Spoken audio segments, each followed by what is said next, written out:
Hi, my name is Jacob Kramer, and I am a senior musical theater major here at Wichita State. And for Voices in the Void, I am the costume designer. I kind of worked with the cast a little bit in while they were devising the script and working on it, and got to know each of the actors and who their character is, how the character came about, what the inspiration was.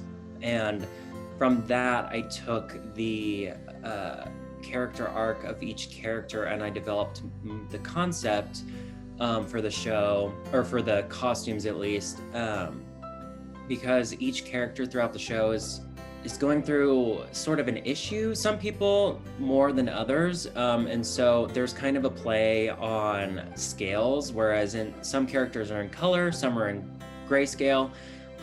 So I developed that concept, and then I went through and chose basically a costume slash I chose like silhouette, the style, the look for each character. And we just finished up fittings the other day, so we're ready to go for tech.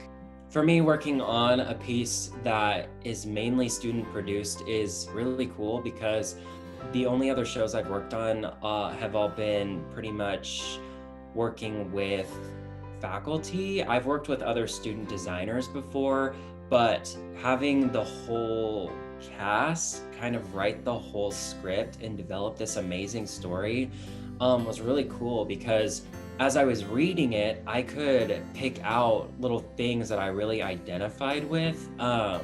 There are issues and like problems and certain things that the story tackles and that people are going through that I've gone through. So it's really cool to kind of see that in a show, and that just like absolutely captured me and made me so excited to design this, because this came from the students. And of course there were some, like Danette and Julie helped like give it a structure and a format, but then everything was filled in by the students, which I think is so cool. And I'm really excited for audiences to see this, because it is just a brilliant work. Like, it's so cool how it all came about and how each character's story was developed, and they made something out of nothing, which it blows my mind.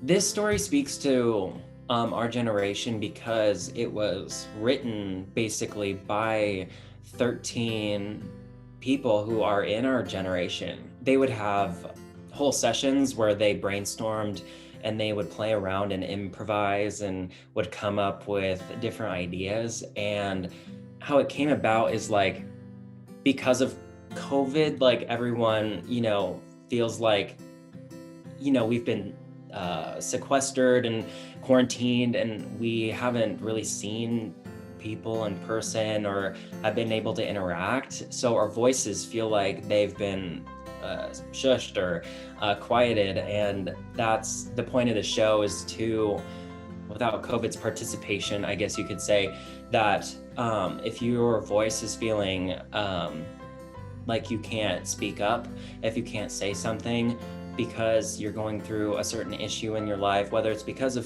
COVID or very real issues, familial issues, issues within yourself, issues with your best friend, your significant other, that you can speak up, and you should, because at the end of the day, you have to live with yourself, and you can't bottle things up. I think that's one thing that speaks so much to me, is that I, growing up, used to bottle things up a lot, and it's really important to let it out. Like, especially right now with the political climate, with everything, it's so important to speak your mind. And that's like the whole message of the show, which I love, which it doesn't necessarily deal with politics or things like that. But I mean, well, it does touch on it actually.